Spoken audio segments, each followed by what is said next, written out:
Perang Fijar ini dinamakan Perang Fijar karena dinodainya kesucian Ashhurul Hurum, bulan-bulan yang dilarang perang di dalamnya. Dalam perang ini Nabi SAW ikut serta dan membantu paman-pamannya menyediakan anak-anak panah untuk mereka. Baik.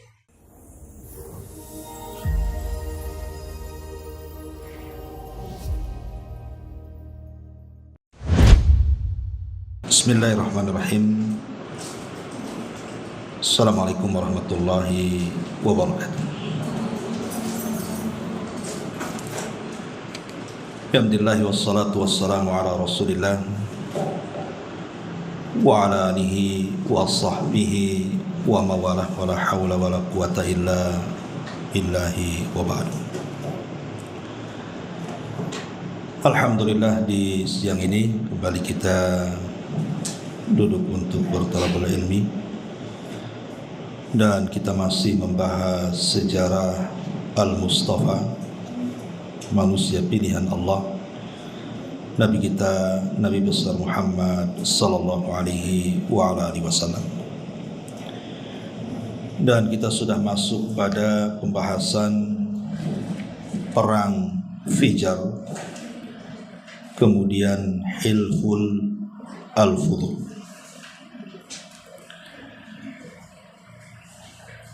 Ma'asyiral muslimat yang dimuliakan Allah Subhanahu wa taala. Di sini pengarang Al-Imam Al-Mubarakfuri, beliau mengatakan, kita baca dulu.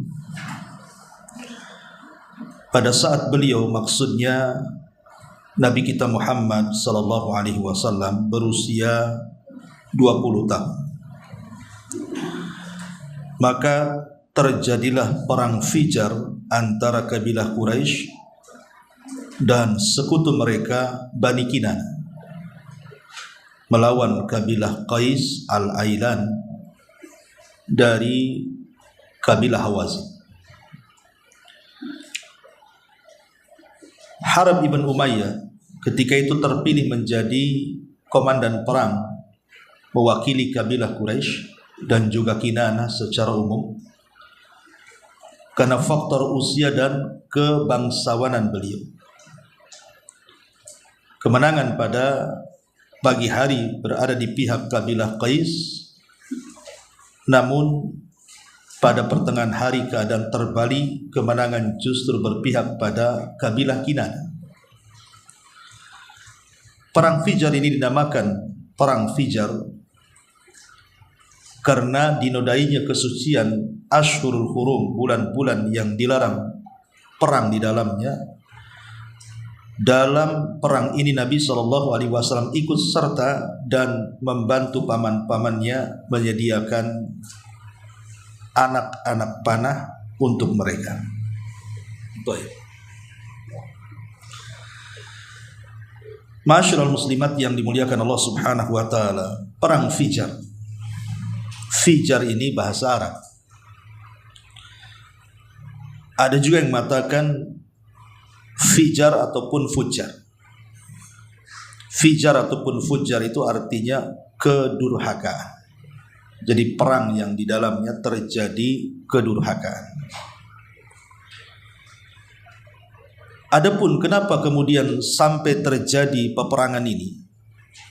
Karena banyaknya riwayat yang sampai kepada kita bahwa terjadinya peperangan ini di usia Nabi. Ada yang mengatakan 10 tahun, ada yang mengatakan 15 tahun, dan ada juga yang mengatakan 20 tahun, sebagaimana pendapat pengarang di sini 20 tahun. Nah, disebut perang Fijar, perang kedurhakaan, karena penyebab terjadinya perang ini adalah ternodainya bulan-bulan suci menurut orang-orang jahiliyah, bahkan juga menurut Islam. Kalau ibu baca dalam surah At-Taubah ayat 36, di situ Allah Subhanahu wa taala menyebutkan tentang 4 bulan yang disebut dengan Ashhurul Hurum, bulan-bulan mulia atau bulan-bulan suci. Kemudian Nabi SAW memberikan catatan, dimulai daripada bulan Dzulqa'dah, kemudian yang kedua bulan Dzulhijjah, kemudian yang ketiga bulan Muharram, dan yang keempat bulan Rajab. Itulah disebut dengan Ashhur al-Hurum, bulan-bulan hurum. Kenapa disebut bulan-bulan hurum? Karena sebagian ulama mengatakan dilarangnya melakukan peperangan. Tidak boleh menumpahkan darah di bulan-bulan yang disucikan. Walaupun yang dibunuh orang tuanya sendiri, tidak boleh balas dendam di bulan-bulan hurum, kecuali kalau diserang. Itu lain ceritanya. Tapi kalau memulangi peperangan tidak boleh. Karena itu sama dengan merobek bulan-bulan yang sangat disucikan. Menurut orang-orang jahiliyah, begitu juga ditetapkan dalam Islam. Sampai Allah turunkan surah At-Taubah 36. Jadi kisahnya adalah ada satu kafilah dagang. Kafilah dagang ini milik Nu'man ibn Munzir. Jadi Nu'man ibn Munzir ini orang kaya. Dia suka mengirim kafilah-kafilah dagang dari Irak menuju Mekah. Lah ketika itu ada orang jahat dari Bani Hawazin, namanya Qais, ya. Dia ingin mengambil dagangan itu. Lah termasuk juga dari kabilah Bani Kinana, yang ketika itu diwakili oleh orang namanya Urwah. Jadi Urwah juga ingin mengambil dagangan kafilah Nu'man ibn Munzir yang datang dari Irak. Jadi sama-sama memperebutkan dagangan sebenarnya. Karena bagaimanapun kita sudah tahu bahwa kebiasaan orang-orang Quraisy itu mereka berniaga. Itulah keuntungan mereka untuk menghidupi sehari-hari mereka, mengambil maisha dengan cara berniaga. Sehingga mereka akan memperebutkan kafilah-kafilah dagang yang datang dari luar. Lah akhirnya kemudian rebutanlah Bani Hawazin ini dengan Bani Kinana, sampai kemudian terjadi perkelahian dan terjadi pembunuhan. Jadi orang dari Bani Kinana namanya Urwah ini dibunuh oleh seorang anak muda dari Bani Hawazin. Celakanya pembunuhan itu terjadi di bulan hurum, yang di situ tidak boleh menumpahkan darah. Bulan-bulan suci Dzulqa'dah, Dzulhijjah, Muharram dan Rajab ini bulan-bulan hurum, tidak boleh menumpahkan darah, tidak boleh berperang, tidak boleh menyerang, apalagi sampai membunuh. Lah dengan terbunuhnya Urwah dari Bani Kinanah ini oleh seorang laki-laki pemabuk, ada yang mengatakan orang jahat dari Bani Hawazin ini, dan pembunuhan itu disaksikan manusia. Maka biasa orang-orang jahiliyah, hamiyah jahiliyahnya kan ada. Maksudnya fanatik kesukuan itu ada. Ketika ada orangnya yang terbunuh, tentu satu kabilah bangkit kan, itu nggak terima. Akhirnya kemudian Bani Kinanah menyatakan perang melawan Hawazin. Lah posisi Quraisy itu sebagai sekutu Kinanah. Makanya Nabi SAW terlibat dari Quraisy. Sebenarnya yang bermasalah bukan suku Quraisy. Yang bermasalah itu suku Kinanah dengan Hawazin. Tetapi karena Quraisy itu bersekutu dengan Kinanah, ya tentu yang namanya bersekutu akan saling membantu. Jadi orang-orang Quraisy membantu Bani Kinanah melawan orang-orang Hawazin dan kabilah-kabilah yang menyokong Hawazin. Lah disinilah pemicu perang, terjadinya perang Fujar di situ. Gara-gara pembunuhan seorang yang bernama Urwah di tangan anak muda Bani Hawazin. Akhirnya Kinanah menyatakan perang dengan Hawazin. Kemudian Quraisy pun karena sekutunya ikut serta menolong orang-orang Kinanah untuk melawan Hawazin. Lah Nabi SAW ketika itu masih kecil.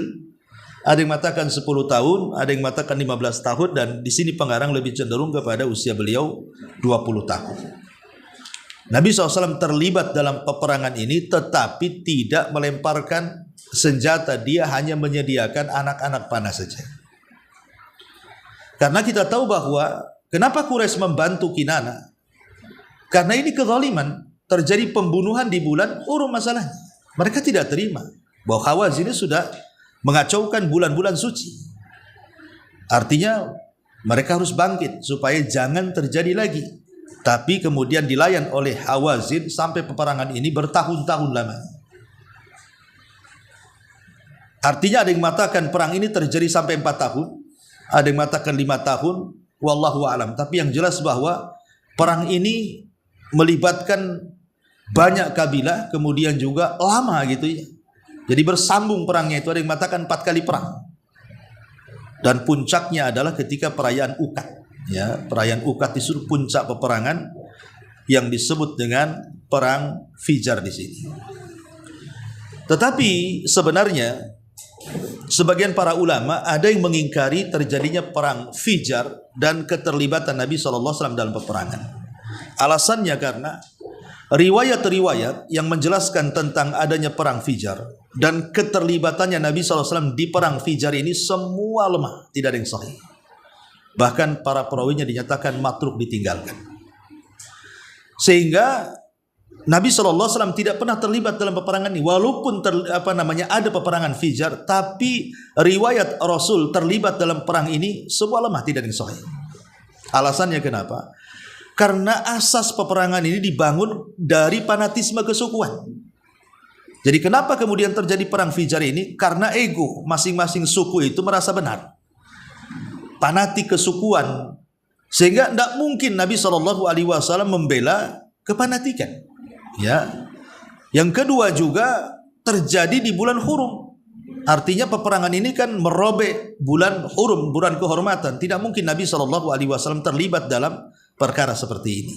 Jadi ada yang mengingkari bahwa Rasul tidak pernah terlibat sama sekali di perang Fijar ini.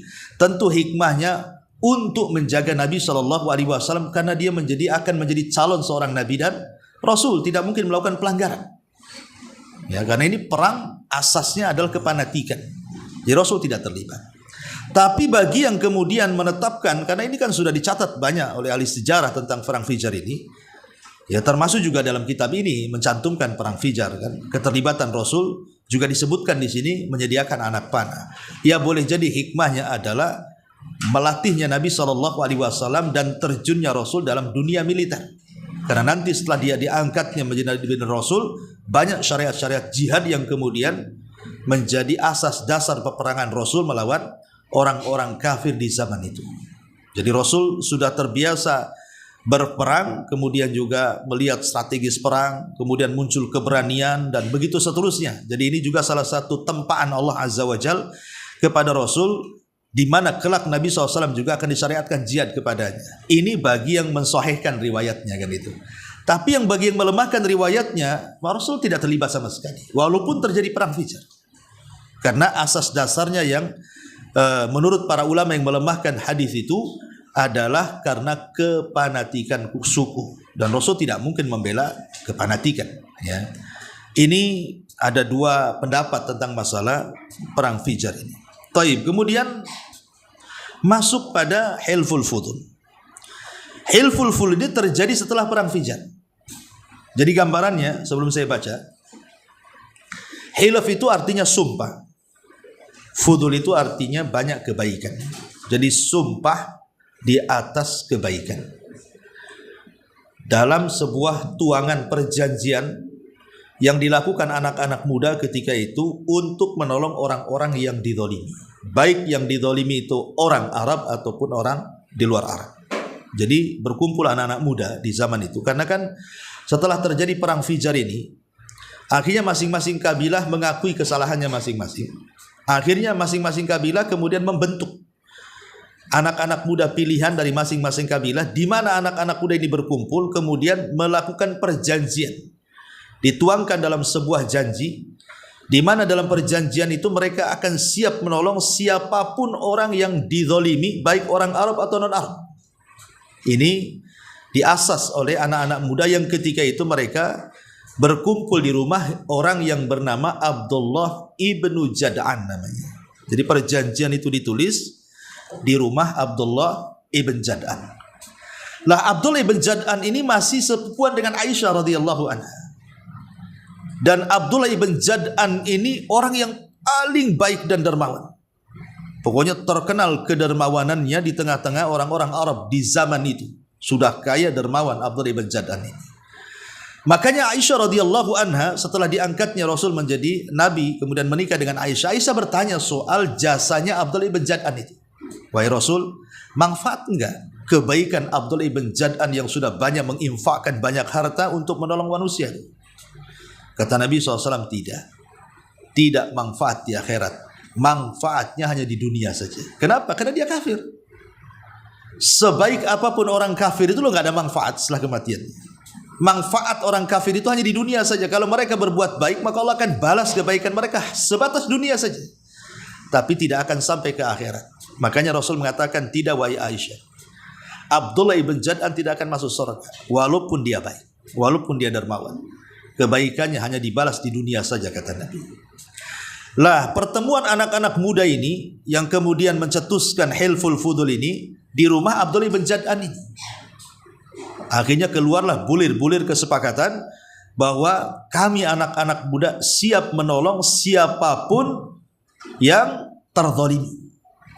Itulah kesepakatan mereka, makanya kemudian disebut Hilfu al-Fudul tadi. Sumpah di atas banyak kebaikan untuk menuangkan sebuah perjanjian di mana anak-anak muda berkumpul bahwa mereka siap menolong siapapun orang-orang yang dizalimi. Jadi awal kisahnya adalah ketika ada anak muda, seorang pedagang dari negeri Yaman, saya lupa namanya. Dia bertransaksi jual beli bersama orang Quraisy namanya Wa'il ibn Sahmi, ya. Jadi ada orang namanya Wa'il ibn As al-Sahmi kalau tidak salah. Jadi Wa'il ini orang termasuk juga pembesar karena dia kan ayahanda daripada Amr ibn As. Jadi Wa'il ibn As as-Sahmi ini dia ayahanda daripada Amr ibn As radhiyallahu anhu. Amr bin As ma'ruf, ya kan, dia juga pimpinan kabilah Quraisy, dia sejajar dengan Khalid bin Walid. Karena dia berkawan dengan Khalid bin Walid, makanya Amr ibn As ini dia belakangan masuk Islam kan. Masuk Islamnya kan bersama Khalid bersamaan itu. Setelah Islam 20 tahun lewat baru masuk Islam. Karena di Mekah 13 tahun dua orang ini gak mau masuk Islam. Setelah Rasul hijrah 7 tahun di Madinah baru masuk Islam, Khalid bin Walid dan Amr bin As ini. Lah ayahnya Amr bin As ini namanya As ibn Wa'il as-Sahmi. Jadi Al-As ibn Wa'il as-Sahmi ini melakukan transaksi perdagangan dengan anak muda dari Yaman. Jadi dia memesan banyak barang, akhirnya barang itu sampai. Ketika barang itu sampai di rumah Al-As ibn Wa'il as-Sahmi ini, rupanya dia tak mau bayar. Tak mau bayar sama sekali. Jadi dia mau ngambil barang tapi tak mau bayar. Akhirnya sedihlah anak muda dari Yaman ini. Kemudian dia berusaha meminta tolong kepada para pembesar Quraisy tapi tidak didengar. Ya seolah-olah kemudian membela Al-As ibn Wa'il as-Sahmi. Dari situlah akhirnya dia naik ke Jabal Abi Qubais kemudian bersyair. Ya bersyair seraya mengolok-olok orang-orang yang membiarkan kejahatan Al-As ibn Wa'il as-Sahmi. Kan jelas-jelas dia melakukan kejahatan, mengambil barang tak mau bayar gitu.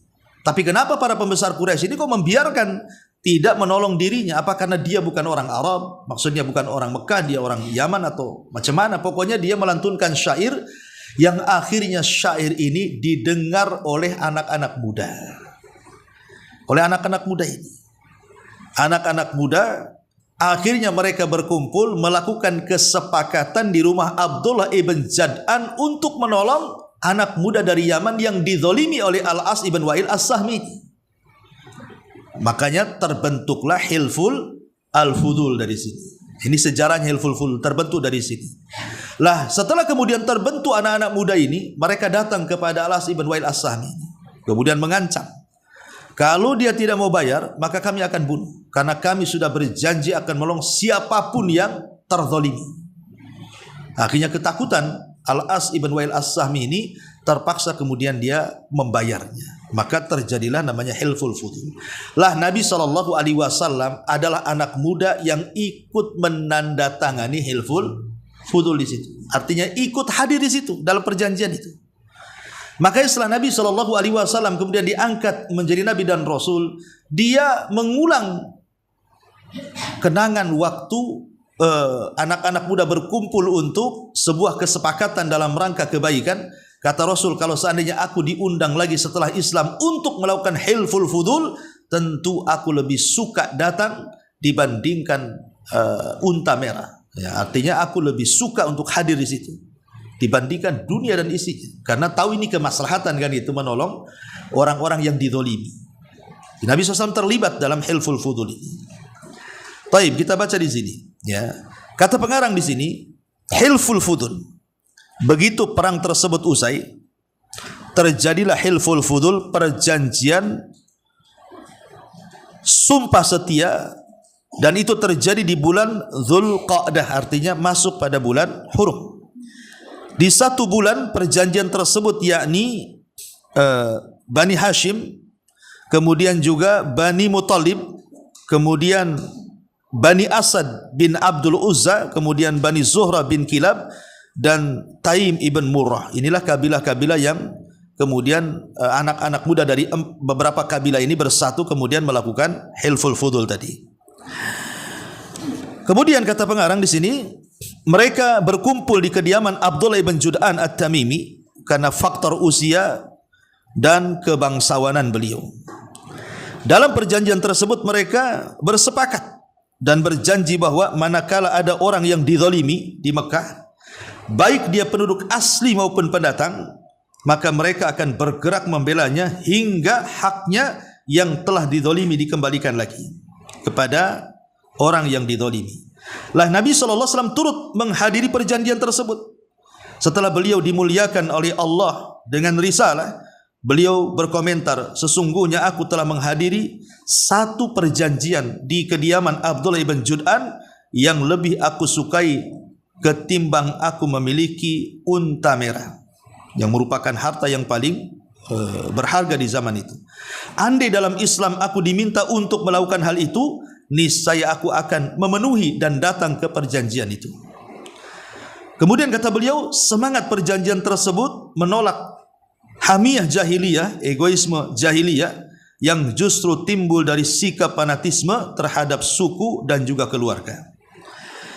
Ada sementara versi yang menyebutkan bahwa sebab terjadinya perjanjian tersebut adalah seorang dari kabilah Zubaid yang datang ke Mekah dan membawa barang, kemudian barang tersebut dibeli oleh Al-As ibn Wa'il As-Sahmi. Dan Al-As ibn Wa'il As-Sahmi ini adalah orang yang paling jahat yang pernah mengolok-olok Nabi. Jadi setelah Nabi SAW diutus jadi Nabi dan Rasul, lah kebetulan salah satu putra Nabi SAW meninggal dunia. Ada yang mengatakan Abdullah, ada yang mengatakan Qasim, dan mengatakan Ibrahim, wallahu a'lam. Pokoknya salah satu putra Nabi SAW meninggal dunia. Maka Al-As ibn Wa'il As-Sahmi langsung mengolok-olok Rasul dan mengatakan, qad butira Muhammad, qad butira Muhammad. Enggak usah kita ini mempedulikan si Muhammad itu, karena nasab dia sudah terputus dengan meninggalnya anak laki-laki dia. Biarkan saja, dia sudah terputus kok. Ngapain juga melayani dia? Pokoknya intinya menjelek-jelekan Rasul, bukannya iba bela sungkawa karena kematian putra Nabi, malah kemudian menjelek-jelekan Nabi SAW dan mengatakan qad butira Muhammad, nasab Muhammad sudah terputus dengan meninggalnya anak laki-laki dia. Maka Rasul sedih. Sampai kemudian turunlah surat yang menghibur Nabi SAW, inna a'tainakal kautsar fasalli li rabbika wanhar inna syani'aka huwal abtar. Ini kalimatnya inna syani'aka huwal abtar. Turun ayat ini bahwa yang mencelamu wahai Muhammad, merekalah yang abtar, bukan engkau yang abtar, mereka yang abtar. Maksudnya yang terputus, tidak akan disebut-sebut namanya lagi. Dan betul apa yang difirmankan Allah Azza wa Jal. Lihat hari ini siapa yang disebut-sebut? Nabi SAW tidak pernah meninggal. Walaupun jasa dia sudah meninggal, tapi nama dia akan disebut-sebut terus. Kita mendengar nama Nabi SAW itu dalam azan, dalam qomat, dalam solat, dalam setiap solawat. Bahkan anak-anak kaum muslimin juga diberi nama Muhammad, dan begitu seterusnya. Bahkan tidak ada nama terbanyak yang ada di permukaan bumi melebihi nama Ahmad dan Muhammad. Sementara musuh-musuhnya yang mengolok-olok Rasul, Al-As ibn Wa'il As-Sahmi, yang katanya dia akan terputus penyebutannya, malah dia tidak pernah disebut-sebut manusia. Bahkan kalaupun disebut dalam sejarah, hanya untuk taubih bahwa dia orang yang paling jahat, yang paling buruk, dan tidak pernah disebutkan kebaikannya. Makanya Allah mengatakan inna syani'aka huwal abtar. Yang menjelek-jelekanmu wahai Muhammad dialah yang abtar, yang akan terputus penyebutannya. Kemudian kata beliau, jadi barang tersebut ketika dibeli oleh Al-As ibn Wa'il As-Sahmi ini, namun dia menahan hak orang tersebut, nggak mau bayar. Karenanya dia meminta bantuan kepada suku-suku yang bersekutu di kota Mekah atas perbuatan Al-As ibn Wa'il As-Sahmi ini. Para sekutu itu terdiri dari Bani Abdiddar, Bani Mahzum, Bani Jumah, Bani Saham, Bani Adi. Akan tetapi mereka semua tidak mempedulikan. Artinya keluhan anak muda dari Yaman ini nggak dipedulikan.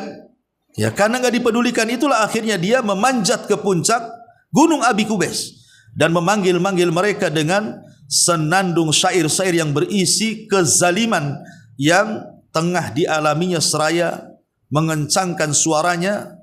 Lah ketika itu Az-Zubair ibn Abdul Muttalib mendengar Zubair bin Abdul Muttalib ini tentang keluhan syairnya anak muda yang dicurangi oleh Al-As ini. Akhirnya kemudian Zubair ibn Abdul Muttalib ini bergerak, kemudian bertanya-tanya soal kenapa dia sampai berteriak-teriak di atas Gunung Abi Kubais ini, dan kenapa juga tidak dipedulikan padahal dia jelas-jelas dari pihak yang dizalimi. Akhirnya kemudian tak berapa lama setelah kemudian Zubair bin Abdul Muttalib ini mengumpulkan kabilah-kabilah, akhirnya terkumpullah anak-anak muda.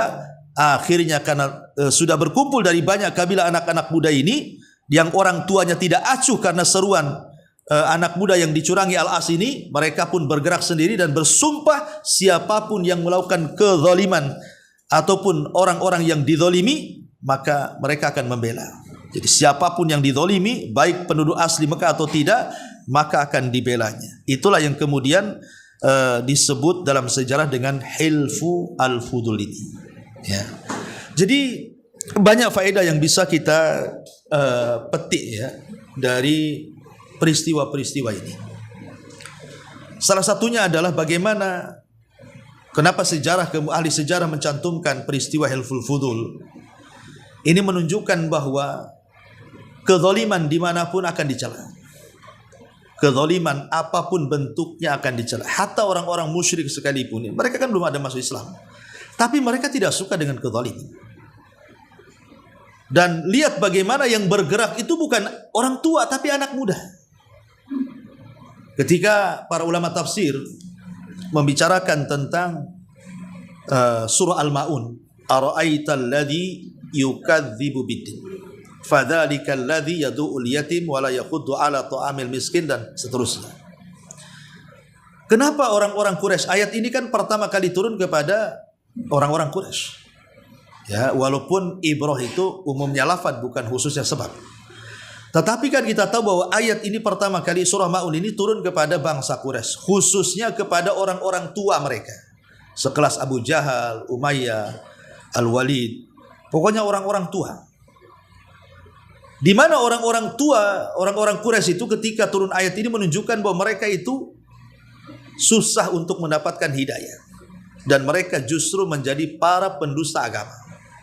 Kenapa? Coba pertanyaan.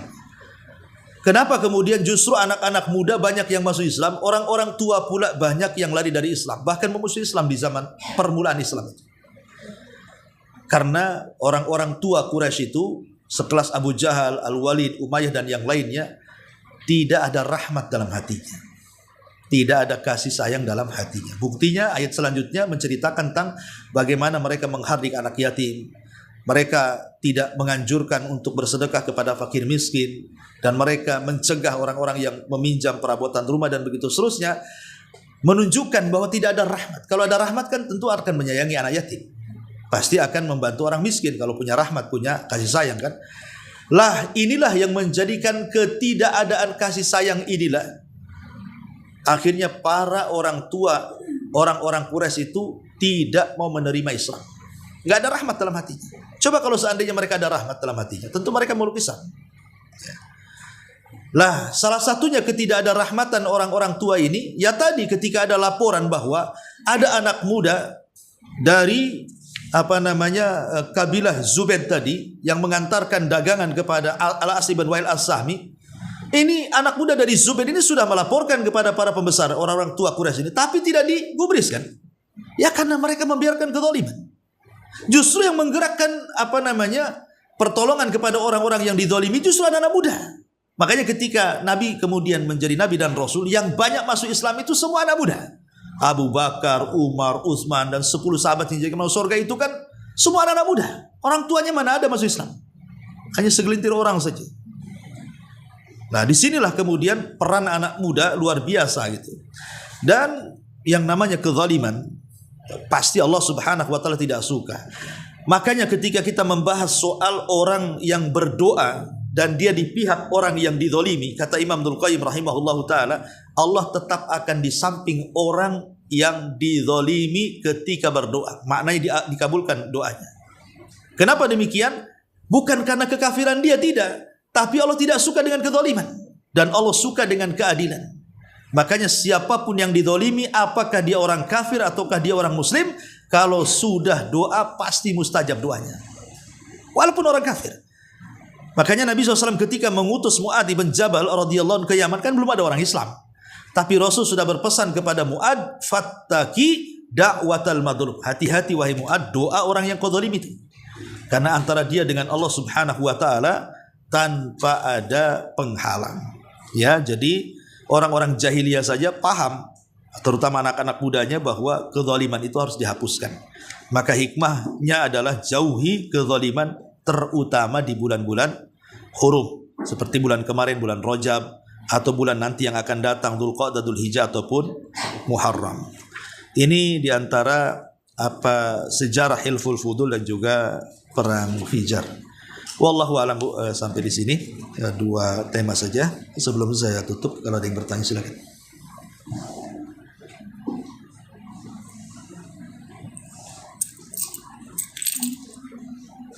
Ya.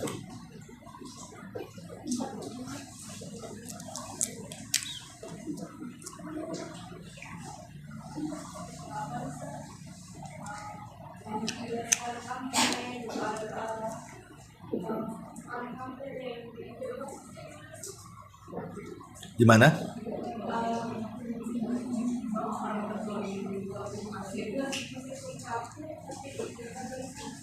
Maksudnya orang kafir kalau dia dari pihak yang terzalimi, bukan dari pihak yang berbuat zalim. Kalau dia berdoa kepada Allah Azza wa Jalla, maka sama dengan orang Islam yang dizalimi, tetap akan dikabulkan dan tidak ada penghalang antara dia dengan Allah. Ketika Allah Subhanahu wa taala menolong orang kafir dari pihak yang dizalimi, bukan karena kekafiran, tidak. Allah tidak suka dengan kekafiran. Tapi kenapa Allah menolong orang kafir yang dizalimi ketika berdoa? Karena Allah tidak suka dengan zalim dan suka dengan keadilan, itu saja. Bukan karena kekafiran, orang kafir tidak akan ditolong Allah. Tapi karena dia di pihak yang dizalimi, sementara Allah tidak suka kezaliman, Allah suka keadilan, makanya Allah tetap kabulkan permintaannya. Dan banyak gitu ya kisah-kisah tentang masalah ini. Intinya bahwa jauhilah kezaliman dan jangan sampai orang yang dizalimi itu mereka tidak tenang, karena sebagaimana orang yang dizalimi itu kan tidak nyenyak tidurnya, sakit hatinya. Maka Allah juga sama, Allah tidak pernah tidur. Walaupun dalam hal yang tidak sakit, ya sama saja. Zalim itu dalam hal apapun, mengambil hak, dalam menyakiti orang, menggibah, mencaci, memaki, yang sifatnya zalim dan itu berkaitan dengan hak manusia. Kalau zalim kita dengan Allah itu senang saja. Umpamanya kita meninggalkan sholat, kan zalim kita kepada Allah. Tapi kita cukup istighfar saja, kemudian taubatan nasuha, selesai. Tinggal besok jangan lagi ditinggalkan sholatnya. Allah tidak akan membiarkan, pasti Allah akan mengampuni.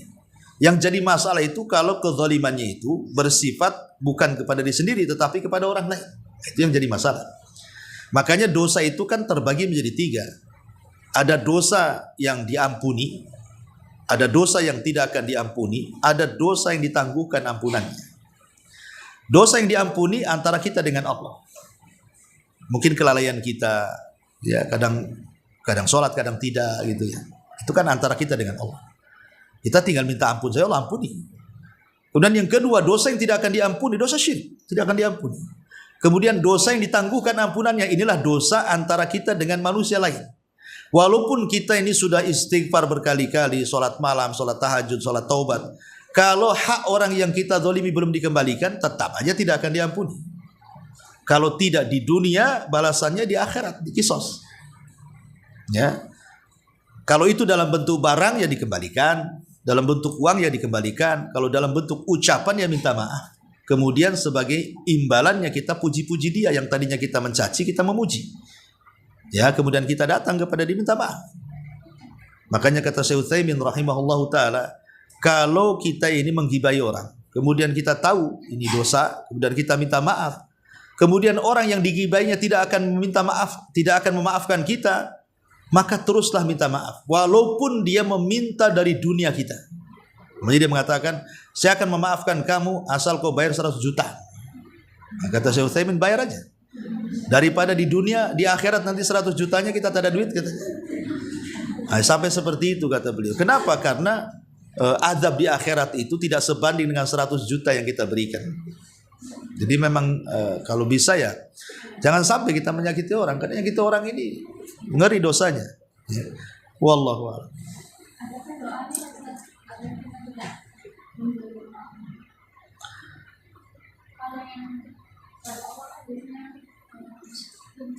Ya intinya kalau bagaimana caranya kita tidak ya kita berdoa saja kepada Allah Subhanahu wa taala, mudah-mudahan Allah jaga lisan kita, karena biasanya lisan ini yang paling banyak dosanya, ya. Kemudian kita berdoa supaya menjaga tangan kita tidak mengambil hak orang. Makanya dua inilah yang banyak menzalimi orang. Kalau enggak tangan, lisan. Ya, yang anggota badan yang lain bisa aja menzalimi, tetapi kebanyakan zalim ini dilakukan oleh dua anggota badan. Yang paling banyak ya lisan lah. Itulah dosa lisan. Makanya kita disuruh berdoa untuk istiqomah. Ya, jangan sampai terpeleset lisan kita ini. Karena terpeleset sedikit saja lisan kita ini, kalau sampai membuat Allah murka, itu sudah cukup masukkan kita ke neraka masalahnya.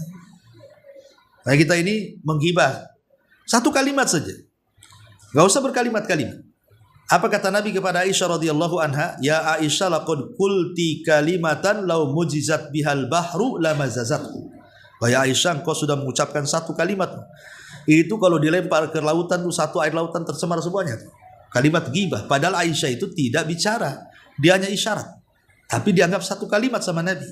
Dia hanya mengisyaratkan bahwa dia tinggi, Sophia pendek, itu aja. Dia hanya mengatakan, membanggakan ketinggian dia, dan seolah-olah merendahkan Sophia karena pendek badannya. Ya, karena cemburunya di hadapan Rasul. Tapi Rasul marah. Padahal pakai isyarat tuh. Gimana kalau ucapan kan gitu? Ya tentu lebih jahat lagi. Iya.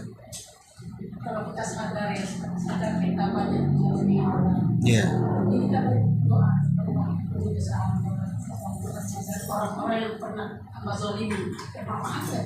Orang-orang yang pernah kita zalimi. Tetap saja bermanfaat sih, bermanfaat. Namanya kita bertobat tuh memang dianjurkan bertobat kepada Allah, ya kan? Tetapi namanya zalim kepada orang itu kan itu berkaitan dengan hak masalahnya. Kita ngambil uang dia, kemudian tiap malam kita istighfar. Ya percuma istighfarnya kalau nggak dibalik duitnya, kan itu kan? Karena istighfar itu tidak menghalalkan uang orang, dibalikin baru halal. Nah itu. Atau kita menggibah orang, kita istighfar juga, ya. Istighfarnya berpahala sebagai zikir kita. Tapi apakah kemudian ampunan Allah itu sempurna? Tidak, masih ditangguhkan ampunannya. Sampai orang yang kita zalimi itu, kita sakiti, dia memaafkan kita. Bahkan terkadang dia memaafkan saja tidak sempurna. Kenapa? Karena yang namanya kisos, umpamanya saya sudah menjelek-jelekan kemudian saya katakan, karena saya sudah mengatakan begini-begini, sekarang jelek-jelekan saya di mata orang. Kisoslah saya, jangan sampai di akhirat. Ketika kemudian dibalas, terkadang kisos saja belum tentu ada keadilan. Kisos itu. Contoh nih, ada orang baik dibunuh orang jahat. Anggaplah ustaz, dibunuh sama preman. Akhirnya preman ditangkap. Kisos terjadi kisos. Yang membunuh dibunuh. Dibunuhlah preman itu, sama-sama mati. Apakah sudah sampai ke taraf keadilan? Belum. Ya. Kenapa? Mungkin kalau nyawa dibalas nyawa di situ adil, tapi dari sisi lain terkadang belum terpenuhi keadilan itu. Kenapa? Karena yang dibunuh orang baik. yang membunuh orang jahat. Kalau orang jahat terbunuh, mungkin orang bilang kapok lah dia jahat kan gitu ya. Tapi kalau orang baik kemudian dibunuh, semua orang menyesalkan. Apalagi dia seorang guru agama, seorang ustaz, seorang kiai yang murid-muridnya berhajat kepada dia. Walaupun sama-sama dibalas nyawa, kan keadilan nggak ada. Karena orang ini dibutuhkan orang ini dibenci orang. Itu dari murid-muridnya, belum dari keluarganya. Pamannya mungkin dia sebagai orang yang menafkahi keluarganya. Walaupun pamannya sudah yang membunuhnya dibunuh, tapi kan dengan hilangnya dia hilang pula nafkahnya. Terpaksa akhirnya dia mencari nafkah sendiri kan keluarganya. Jadi nggak akan ada namanya keadilan yang sempurna. Makanya kenapa walaupun di dunia terjadi kisos, tetap akan ada kisos lagi di akhirat. Anggaplah orang yang membunuh sudah dibunuh, di akhirat kisos itu akan berlaku lagi. Di kontorah itu sebelum orang masuk surga diulang lagi tuh kisosnya. Kenapa? Supaya betul-betul tercapai keadilan yang sempurna sehingga orang masuk surga itu sudah tidak ada kedengkian lagi. Jadi akan terjadi pengulangan kisos itu supaya betul-betul terjadi keadilan yang sebenarnya. Dan itu tidak ada keadilan yang sebenarnya kecuali di hadapan Allah. Dan di akhirat ya di hadapan Allah kisos kita.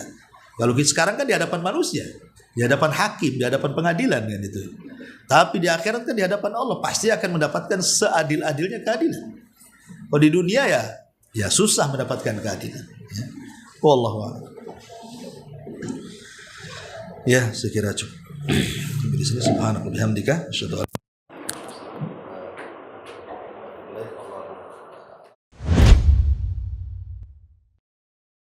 Intinya bahwa tolong berakhlak kepada Allah. Membahas tafsir dari surah Al-Imran. Lahirlah Imam Muslim, Abi Dawud, Tirmidzi, Ibnu Hibban. Jadi ketika Yunus alaihi salatu wassalam terkena undian itu,